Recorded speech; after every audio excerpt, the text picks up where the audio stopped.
So, here in the literature, we're going to look about the attitude changes, how we teachers can approach these attitude changes, and how can we help learners to cope up in their subjects and learning all school rules, to change their negative attitudes, to involve them positive attitudes towards learning or school rules. And before I go over that, I would like to explain the key points here, which is attitude and attitude change. Because all of us know that attitude is the way how you think, feel, or behave, or it's the tendency, evaluate something, like a person's idea, belief, or how they feel their thoughts. And under attitude, there are three key points. We have affective, behavior, and cognitive. When we talk on affective it refers to how you feel. I'll give an example, like a subject of biology, how you feel. I feel like I love biology. Yeah? That's how you feel. You love biology. Then we go on behavior. Behavior is the act.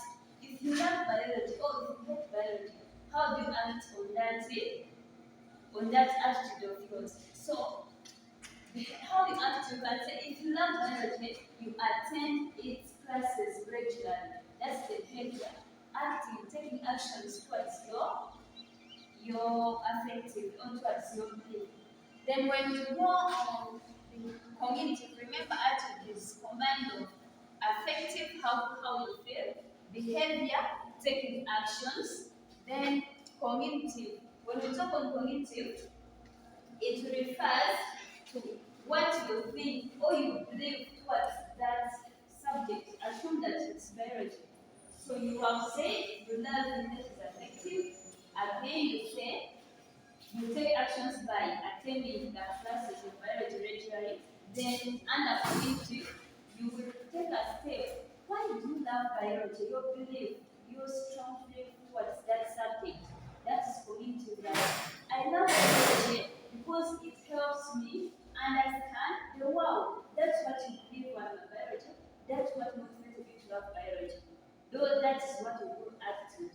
It's affective, how you feel, behavior, how you act, you take action, then cognitive, the belief you have towards that subject. Remember, attitude is how you feel on a particular subject.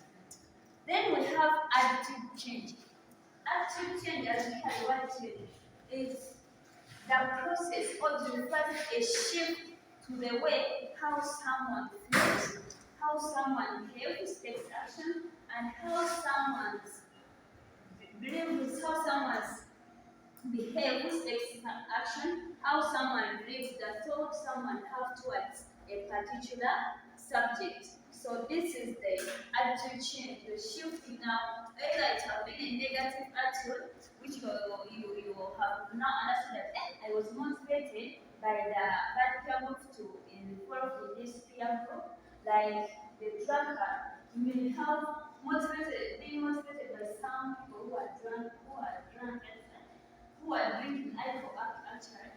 Then when you realize after getting some guidance or what, this is bad. So now we're changing your attitude, you're changing your behavior, your cognitive, your beliefs, you're changing it, you're shifting another good group. Now you're categorizing your attitude towards a good idea.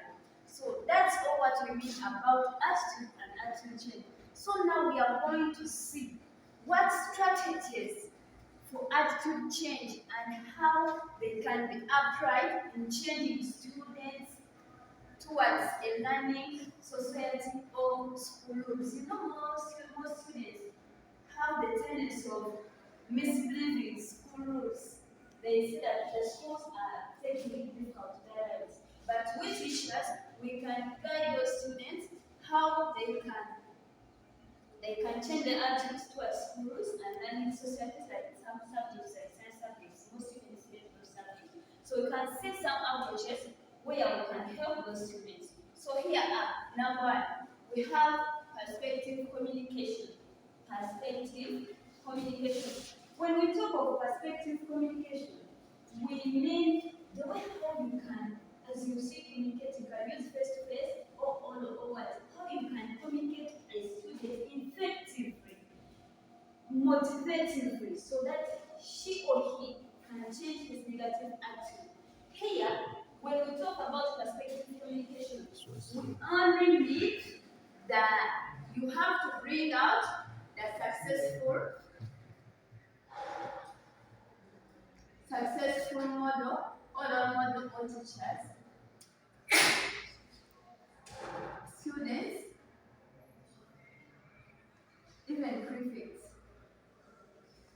So, how can it be applied? I can give you an example. You can have a student, you did your first grade in biology, yeah? And I'm a teacher of biology. I found that some students are really fighting. They are getting hectic of biology, they really hate it. So what I do, I can't get that student. Yeah? I cannot send that to this article, but we have to change it. So what I'm going to do, I'm going to invite a successful or a teacher, a student, or a prefect with who is respected. We can find some schools that there are some teachers that students like, and some students that students bring in. So you have that one. Prefect is just something, and he can, or she can help them. He can introduce the system with his production. It helps us understand the world. It helps us to understand our heritage. So if you do biology, you will be best in the world. So it brings the motivational stories, proverbs that helps the student change his attitude from negative to positive. Altogether, so after having told them the perspective communication, the effective communication, so we can go and we talk about cognitive dissonance theory. This theory, you find when the students have to live. This theory means that the students have to live towards a subject. Like I can be believe in that. I have one belief in my mind that biology is good. Yeah? And I have another belief, even though it's good, I cannot do it because it's difficult. It's meant for those clever students. So what you have to do after understanding, you a teacher have to be knowing this. Those students are not doing well with biology, but they know that it's good, but they have another negative attitude. They have a positive and negative. So you have to bring common means, any ways where you can bring those students back towards a positive attitude towards that subject. I'm pretty married because most cases, biology is the best hectic subject towards students. I've realized that, and other science subjects. So, when you understand that most of students are having two dreams, and when you have two dreams in your mind, this starts your mind. So you may say, you might wake up in university, but another attitude comes. But it's difficult, it's meant for those clever students. And you see, but as a teacher, you have to remember and you help those students. You come up with the interesting ideas, you come up with the interesting methods, you interview them, you can use this method to revise this one in a humble way so that you can help students. Out together, class? Yes. So, after that, you can turn and you bring in this that structured behavior management. This one works like, you know, here you can create the groups. Don't let the students out of the, although they don't understand the subject. So you create the groups, like you bring six, you bring the students who are successful and the students who are still lazy and those who take the skills and read. So after bring those students, still help them cope up with the school rules that like bring the prefects, yeah? of the students to be the prefects, those that tell school rules. It can also work. You find a student who doesn't adopt the school rules and regulation, then make him a prefect. Qualitative programs would send by doing that all schools are good, they guide us, they help us, so that student will end up changing from negative attitude of escaping from school, to going for clubs, not attending classes, those things of disobeying the schools and regulations. So as students, when he understands that even him can become a leader in a certain way, so we will involve the behavioral management. So you cannot be a leader or management comes from it. Yeah, you can't be somebody managing a certain group and again you break the school rules. You can become a prefect and break the school rules. No, that is a must that a student after being a leader or adding him in a leading management, he will catch up with the positive change towards the schools and regulations. Hope we are together. Yeah? Yes, so, have a question? Okay, thank you so much. To take you. Okay. My name is Gede. Thank you, Teacher Fiona, for the presentation. I'm just waiting for you for where shall we do this. With our question, analyzing the different strategies for attitude change and their potential application in changing students' behavior, students towards learning or school rules. She has given the introduction and she has given 3 points. So I'm going to talk about the fourth point.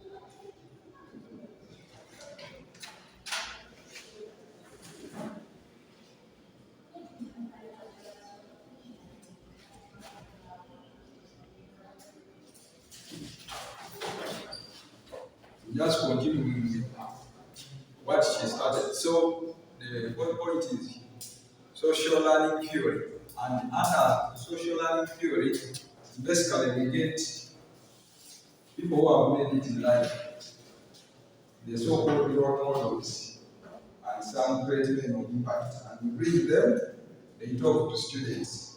Maybe a student may be struggling with biology and chemistry, and the student thinks without the leadership succeeding in biology, they cannot make it in life.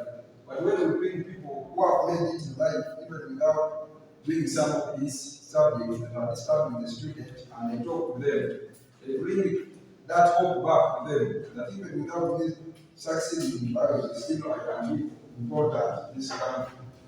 Without me succeeding maybe in chemistry, I can see even more important than some of us in chemistry. And when those people come, they motivate the students and the students get back and they start working hard even where they can do better. For example, if a student cannot handle physics well or biology chemistry, but you bring somebody who made it through other subjects and they talk to them, these students can pick up and say, I can also make it, even without doing this and this. But through this pathway, I can also make it.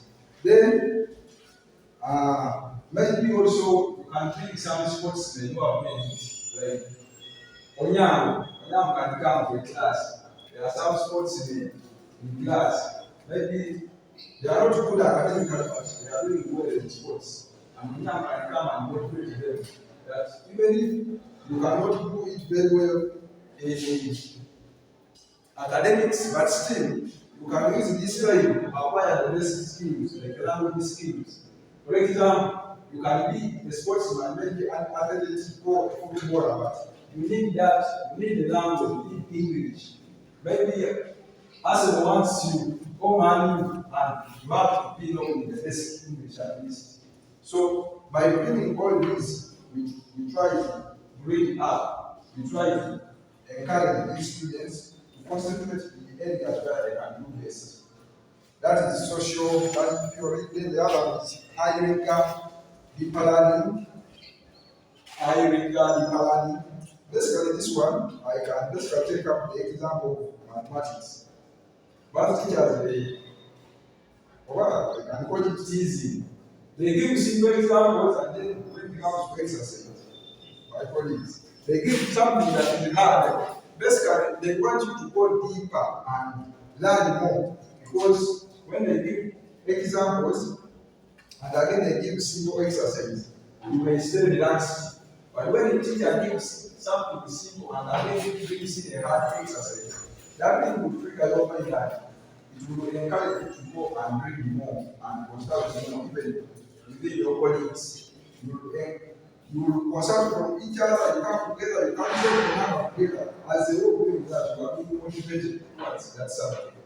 You are being encouraged to read more about that subject. And that is high rigor deeper learning. Maybe it can be even in English where the student can give an essay which is a bit hard to understand. You have to come together as a group and you suggest your ideas all the way you have understood it.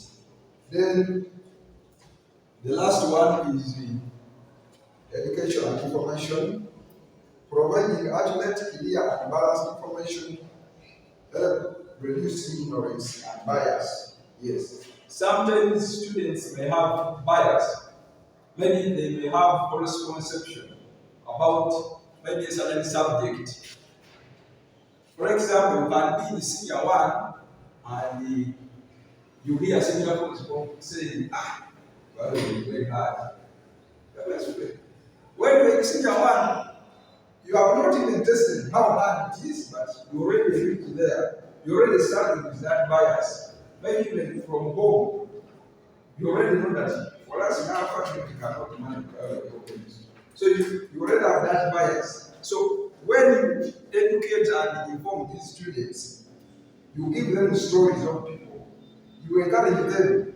That one can also change their attitude about specific subjects. I beg you, they are thank you for listening.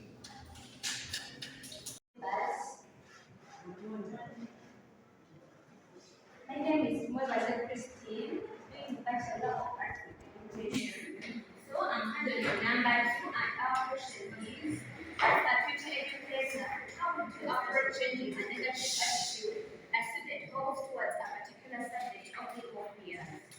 And my introduction, I will introduce a topic that my previous presenter has already talked about it. So I'll just go straight to the point. My first point is understanding the student's perspective.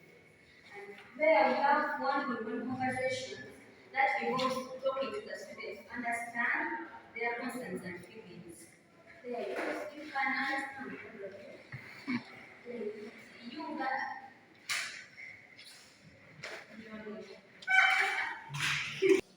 Damn. so we also have active listening, where I listen attentively to their perspective, avoiding and avoiding judgment. Then you have to listen to them go well so that you can understand their perspectives. So I think the number 2, we have building relationships and trust. There we have establishing a positive rapport, and that's developing a supportive and caring relationship with the students. Understand? So we also have showing them interest, I mean, which is demonstrating interest in the student's life and interests. So my colleague is very sure about that. Thank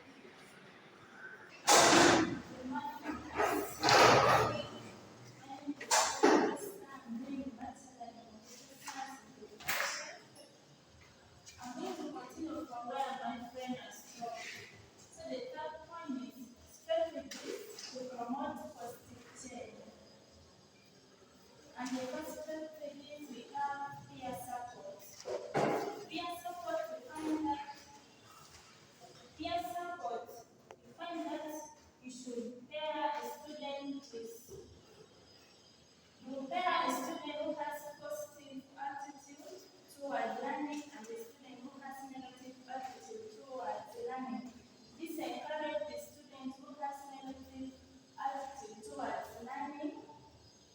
have some abilities and also encourage them to have that positive attitude toward learning.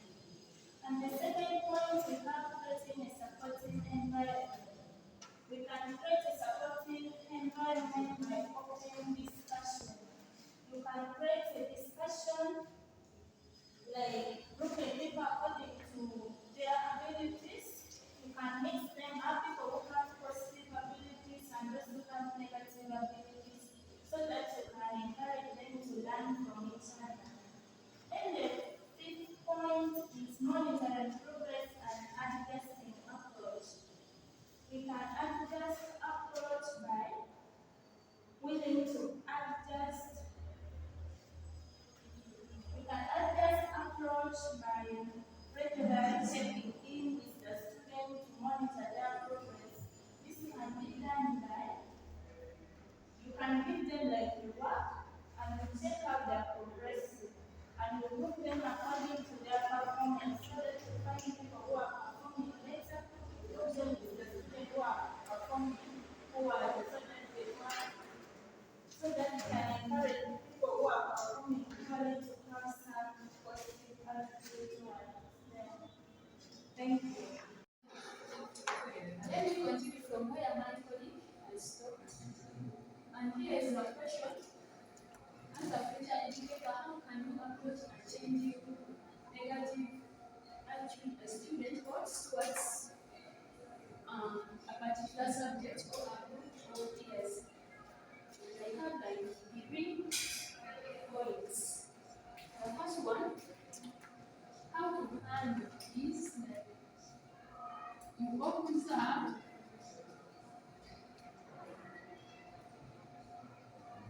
and reflect. So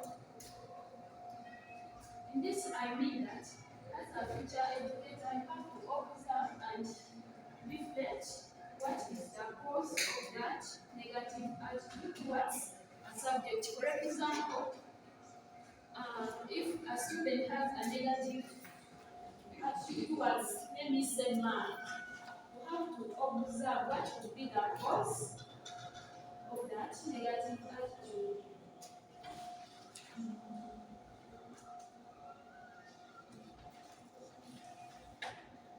I think I'm clear on that one. Am I clear? Eh? It is not clear. Yes, Daddy. Thank you. Okay. As I've told you, I have like three points.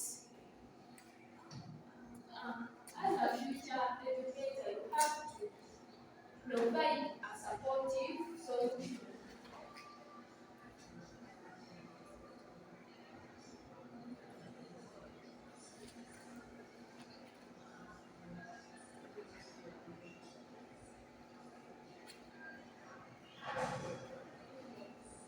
And by a supportive solution, I'm trying to mean that, for example, when a student has a negative attitude towards math, how to provide a supportive solution. For example, like how can he or she develop a positive attitude towards math? For example, you need so like when you are a math teacher, you said like approachable questions.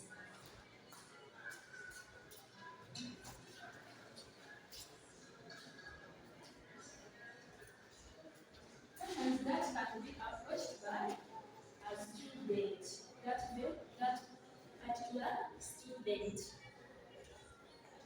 Another thing you can do is praising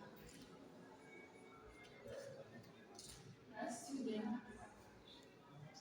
For example, when a student, he or she is always scoring 30 and below, and then when you give a test and he or she scores 50, you have to praise.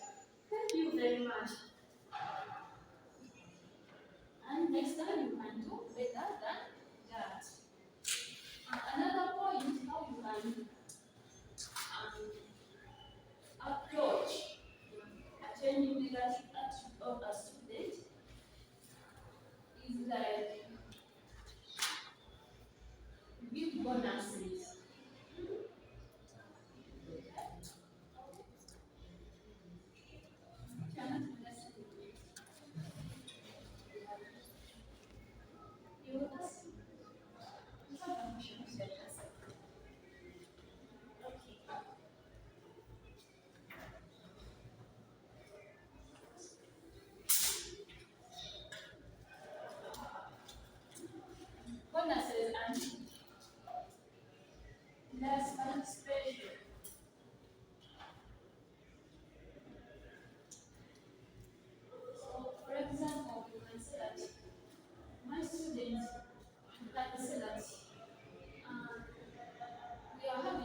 there are more points you can put here. Let me wind up. I want you to. I have a question. So I got from bonus. I want to ask the clear explanation of the bonus.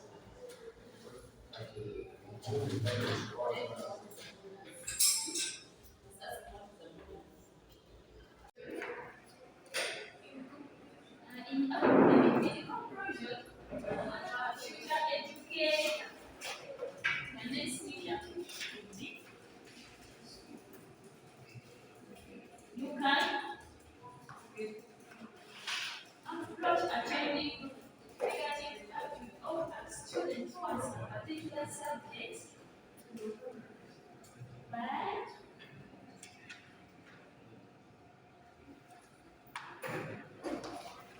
having a different, provide a supportive solution, giving bonuses, um, listening to the students,